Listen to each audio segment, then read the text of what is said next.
avoir des sentiments ou une grande attirance envers une personne qui n'en a pas pour nous, c'est franchement l'enfer.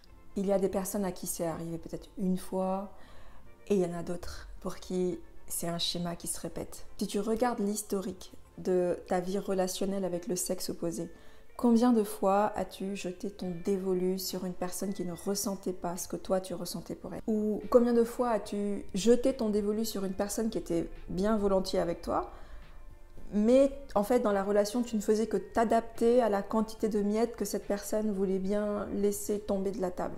Lorsqu'on rencontre quelqu'un qui nous plaît vraiment et qu'il ne se passe rien, on est comme pris dans ce tourbillon où aujourd'hui on exulte parce qu'il y a cette grande possibilité qu'un jour on sera ensemble et qu'on sera heureux, ce doux sentiment d'allégresse, et puis le jour d'après, la réalité nous frappe. C'est le vide absolu. Cette personne en fait ne fait rien ou pas grand-chose pour vraiment être avec nous. Pourtant, cette personne semble être la solution à ce qu'on désire. C'est la personne, c'est le type de personne qu'on a envie. Si seulement on était avec elle ou avec lui, ça irait tellement mieux. Ça m'est arrivé qu'au lieu de bâtir une vraie relation avec quelqu'un de disponible pour moi, quelqu'un qui me désire vraiment, en fait d'être coincé dans l'idée que ce que je ressens pour cette personne qui n'en a rien à faire va bientôt m'être retourné. Jusqu'à ce que je découvre que le fait d'être coincé dans ce type de schéma relationnel a un nom clinique, une origine clinique et des moyens d'en sortir. Je dis ça parce que certains d'entre nous, on est tellement spirituels qu'on a oublié de redescendre sur terre. On est tellement plafonné au ciel et aux prophéties et aux rêves qu'on a besoin de redescendre un peu sur le sol, de toucher la terre, de toucher de l'herbe et des arbres.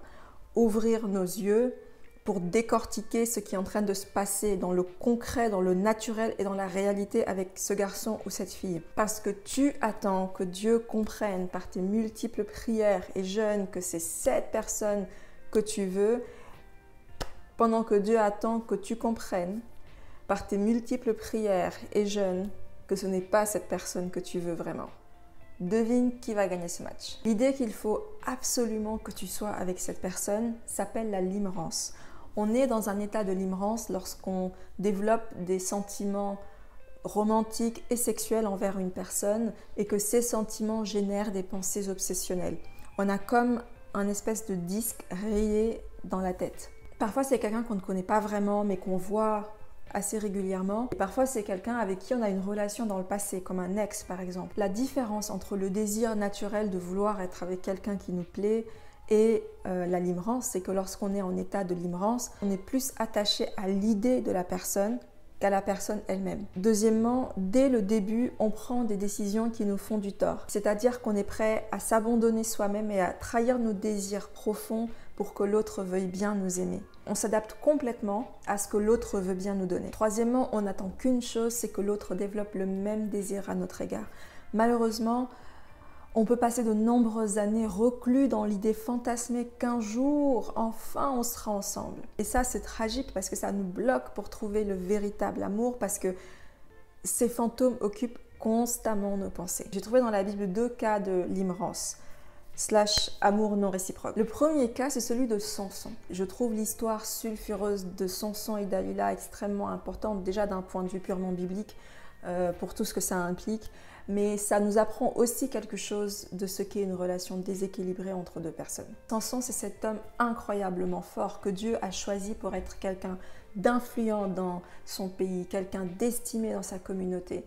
Mais dans sa vie personnelle, on le retrouve obsédé par une femme qui se sert de lui et qui ne l'aime pas. Samson voulait tellement Dalila qu'il en a perdu sa vision physique, sa vision spirituelle, son identité, ses standards moraux et pour finir sa connexion à Dieu. À mon humble avis, je crois que Samson n'est pas tombé sur Dalila comme ça un jour par hasard. Je crois qu'il faut retracer un peu son parcours. Le premier signe alarmant de l'état émotionnel, psychique et spirituel de Samson au moment où il est dans cette histoire avec Dalila, c'est qu'on le retrouve constamment loin de son pays, de sa famille et de sa communauté. À ce triste moment de sa vie, Samson s'était complètement émancipé du regard que pourraient porter ses parents sur ses choix personnels. Il y a à mon sens quelque chose de l'ordre de l'isolement et du secret autour de tout ce qui tourne de sa vie amoureuse et sexuelle. Quand on est le secret de quelqu'un, ou qu'on fait de quelqu'un un secret. Ça nous isole. Et quand on s'isole parce qu'on ne veut pas entendre ce que les autres ont à dire sur ce qu'on est en train de faire, en général, c'est le signe qu'on n'est pas dans la bonne relation. Il y a des exceptions à tout, mais en général, c'est le signe qu'on n'est pas dans la bonne relation. Absolument rien de bon ne sort d'une relation secrète. Une fois Samson isolé, on le retrouve toujours endormi, assoupi sur les genoux de cette femme, avant d'avoir les yeux complètement crevés. Et c'est exactement ce qui se passe lorsqu'on veut absolument quelqu'un qui ne veut pas de nous. D'abord, ça nous isole parce que personne ne comprend pourquoi on continue à s'acharner sur une relation. De toute évidence, tout le monde pense qu'on devrait passer à autre chose puisqu'il ne se passe rien. Ou qu'il se passe des choses mais rien de positif. Ensuite, notre désir obsessionnel nous endort et nous rend aveugles. On ne voit plus très clair les signes d'indifférence de l'autre. On ne voit plus très clair le manque de vérité. On tolère cette communication qui n'est pas claire. Et pour finir, notre relation à Dieu est indéniablement impactée. Parce qu'après tout, c'est Dieu qui ne change pas le cœur de l'autre. C'est Dieu qui n'ouvre pas cette porte. Vous voulez te voir heureux ou heureuse, il changerait seulement le cœur de cette personne et tout irait bien. Je crois que comme beaucoup d'entre nous, Samson était accro au chaos. On a 2 indications sur sa vie amoureuse et les 2 sont extrêmement dysfonctionnelles et toxiques. Il y a, comme je viens de le dire, l'histoire avec Dalila, la prostituée. Mais souvenez-vous de son obsession pour la jeune femme philistine. Samson voit cette fille qui était tout à fait décente, mais avec qui ce n'était pour son époque et son contexte absolument pas convenable de se marier. Pourtant, il la voit et il dit « c'est elle que je veux et c'est elle que j'aurai ». Évidemment, ça s'est terminé en tragédie. Tout le monde avait anticipé, sauf lui. Deuxième cas d'amour non réciproque dans la Bible auquel je pense, c'est celui d'Amnon. Amnon avait un désir extraordinaire pour sa demi-sœur Tamar. La Bible dit que son désir était si grand qu'il en était malade. Et un jour, à force de fantasmer, de se projeter, de réfléchir, de cogiter, il lui est venu une idée. Isoler la jeune femme et coucher avec elle. Tu vois, Samson est devenu une victime à cause de son désir et Amnon est devenu un prédateur à cause de son désir. Son cas de limerence était tellement sévère qu'il est devenu criminel. Et je crois qu'Amnon a perdu les pédales parce qu'il aimait et désirait Tamar de façon pervertie. Ce qui l'intéressait, c'était le corps de Tamar, la beauté de Tamar. Il voulait expérimenter Tamar. Il n'en avait rien à faire des projets de Tamar et de ses idées, de ses ambitions. Pourtant, il croyait l'aimer jusqu'au jour où il couche avec elle.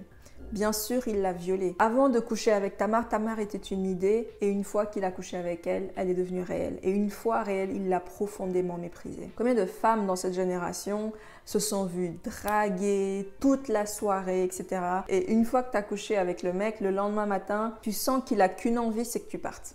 T'es devenu réel et il ne te veut pas dans sa réalité. Ce que l'on sait aujourd'hui, c'est que l'un des comportements autodestructeurs très communs chez les gens qui ont été traumatisés par un ou des parents émotionnellement négligents. Un parent peut être aimant mais négligent émotionnellement parlant. C'est que on a tendance à s'accrocher à des personnes qui ne sont pas disposées à nous aimer correctement. Quand on est souvent attiré par des situations qui, dès le départ, s'avèrent complexes, compliquées, voire impossibles, c'est qu'on est comme à la recherche d'une fin positive et heureuse avec cette figure d'attachement qui nous a négligés, abandonnés ou rejetés. On cherche à être aimé et choisi par cette jeune femme, ce jeune homme, qui en réalité a le même profil négligent, abandonnant ou indisponible. Avec ma mère ou mon père, c'est trop tard, mais avec cette personne, je peux changer la fin de mon histoire. Je mettrai en bas de la vidéo les références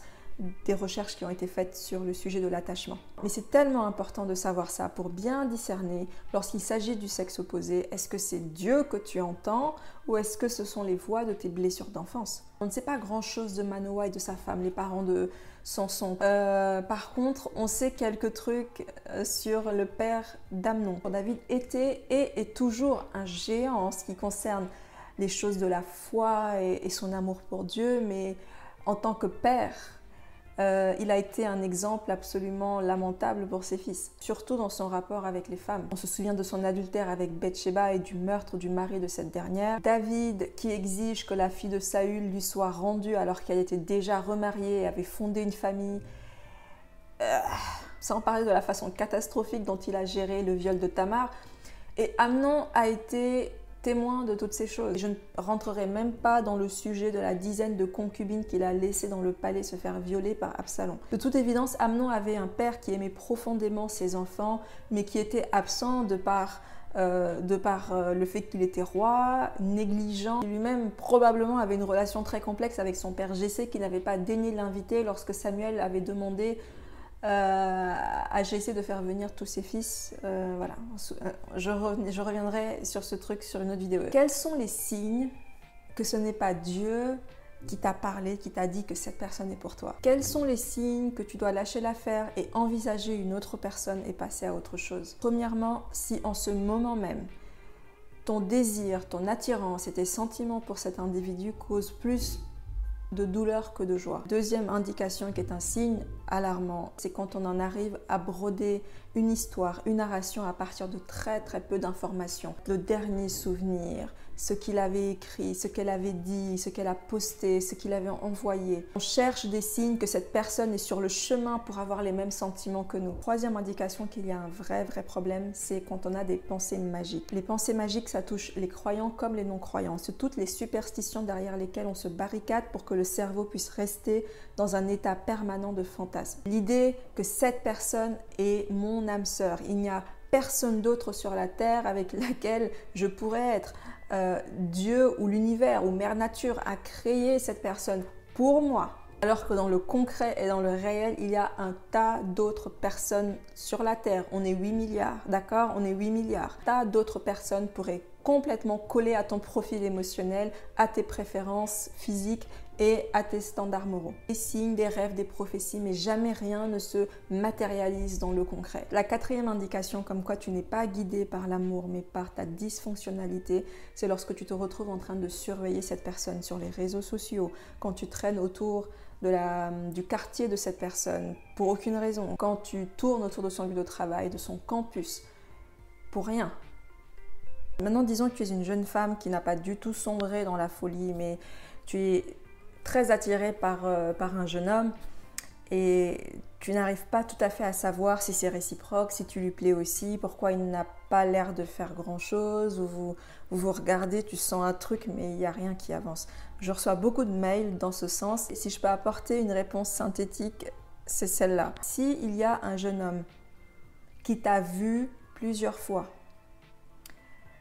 vos yeux se sont croisés à plusieurs reprises, il t'a vu en long et en large. Des fois, Dieu sait que juste même le visage suffit. Et cet homme, tu le vois régulièrement parce que il est dans ton environnement de travail, ou il est dans ton école, dans ton université, ou à l'église, ou c'est l'ami d'un ami, donc vous vous voyez plusieurs fois de temps en temps. Bref, il t'a vu. Il t'a vu et revu. Si ce jeune homme-là n'a rien tenté pour venir savoir si tu es célibataire, pour passer du temps avec toi, pour manifester un intérêt. S'il n'a pas fait ça, en général, c'est pour deux raisons. La première, c'est parce que tu n'es pas son type de fille. La deuxième, c'est parce qu'il est déjà pris et il essaye de rester fidèle. Voilà. Il n'y a pas mais quoique, mes trucs, t'es pas son genre. Ouais, mais non, mais truc, mais tu comprends, c'est que là, ouais, t'es pas son genre. T'es pas son genre de fille. Ou il est déjà pris et il force et honneur, il essaie de rester fidèle. Maintenant, si c'est quelqu'un avec qui tu es déjà en contact, c'est quelqu'un qui t'a déjà approché, c'est quelqu'un avec qui même tu passes, voilà, vous avez un semblant d'amitié, mais tu sens qu'il ne prend pas une décision, il y a un pas supplémentaire qui n'est pas pris. À mon sens, il y a deux raisons. Soit il te trouve jolie, sympa, intelligente et à ses yeux tu as plein de belles qualités. Tu ne ressembles pas à ce qu'il a imaginé que la femme de sa vie doit ressembler. Tu ne colles pas à ses préférences les plus basiques et les plus fondamentales, bien qu'il te trouve quand même jolie, bien qu'il te trouve quand même attirante, bien qu'il te trouve quand même plein de choses. Ou alors, il est déjà pris. Il est déjà pris. Soit physiquement, il est physiquement avec quelqu'un Soit il n'est pas avec cette personne-là, mais il a des sentiments pour quelqu'un, ou il a quelqu'un déjà en tête qui vraiment occupe son esprit et son cœur, même s'il te dit qu'il est célibataire. Non, mais tu comprends, il a peur, il n'a pas assez de courage. Non, tu ne lui fais pas peur. Aucun homme qui trouve que tu ressembles à la femme de sa vie ne va te laisser filer. Si vraiment il est tellement timide qu'il n'ose pas venir t'aborder, c'est de toute évidence parce qu'il n'est donc pas prêt à être un époux, ni un père, ni un chef de famille. Maintenant, je reconnais que j'ai sombré dans la folie. Qu'est-ce que je fais? D'abord, il faut commencer par ne plus parler de cette personne. Il ne faut plus la mentionner parce qu'à chaque fois que tu mentionnes cette personne, tu entretiens l'idée de cette personne dans ton esprit. Deuxièmement, il faut un temps de célibat. Un vrai temps, pas vos célibats à moitié. Comme ces footballeurs qui se sont blessés sur le terrain, il est bon de prendre la porte à gauche, de s'asseoir sur les gradins et de regarder les autres jouer. On ne veut surtout pas retourner sur le terrain avec une cheville cassée parce qu'on empirerait la situation. À chaque nouvelle déception, on bascule dans un état désespéré. Et quand on est désespéré, c'est à ce moment-là qu'on fait des choix qui sont vraiment pauvres. Je dis ça parce que je sais que beaucoup de chrétiens pratiquent le célibat physique, mais pas le célibat émotionnel. On entretient des relations avec des amis, avec des sœurs et des frères. Le soir, on va se coucher au téléphone avec le frère. Le lendemain matin, devine qui nous envoie un message. Encore le frère. Tout le monde est confus. Personne ne sait ce que vous êtes. Même le diable ne comprend rien. Troisième chose, il faut définir ses standards et ses limites. Le premier de tes standards, si tu es une femme, doit être que la personne qui est la bonne personne pour toi doit être celle qui cherche activement à être avec toi et non pas passivement. Dieu ne t'envoie pas quelqu'un qui se fiche éperdument de toi. Plus question d'être celle qui constamment commence les conversations, constamment initie les activités. Plus question d'attendre pendant des années qu'il, elle reçoivent la révélation. Si tu es une jeune femme et que cet homme n'est pas maintenant activement en train de chercher à être avec toi, de chercher à savoir est-ce qu'il y a quelqu'un dans ta vie? Est-ce que tu es disponible tel jour? Est-ce qu'on peut se voir telle date? C'est pas lui. Envisage quelqu'un d'autre.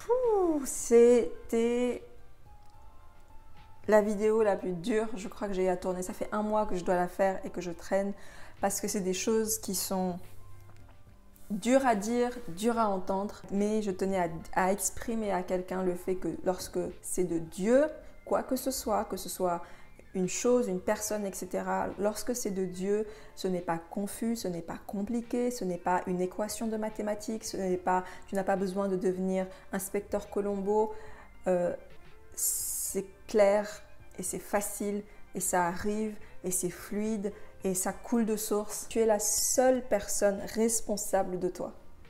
Alors protège ton cœur.